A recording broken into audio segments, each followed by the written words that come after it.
Hi everyone, it's me again, Maki's husband. Today, Maki prepared dinner for me.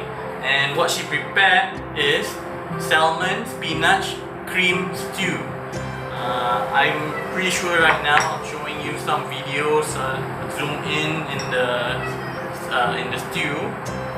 So Maki, I think this is the first time Maki prepared this for me. So I'm really looking forward to it because I like cream-based sauce, and especially with salmon, so that's delicious. I'm gonna try one salmon for everyone. I don't know if you can see.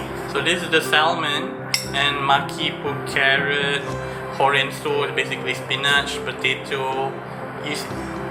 So I'm gonna try one now. I am gonna try a piece of the salmon. Let's see how it tastes. Oh, okay, it's really delicious. It's really delicious. The cream is very creamy.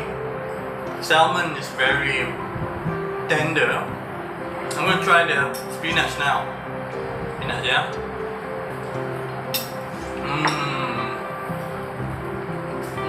It's very, I don't know how to say it in words. It's very delicious. That's an understatement. Okay, this is just a short review. If you want to watch Maki do this dish in her next video, just write down in the comment, and it helps us if you press like button or even subscribe. So see you guys again, and I hope you look forward. Bye.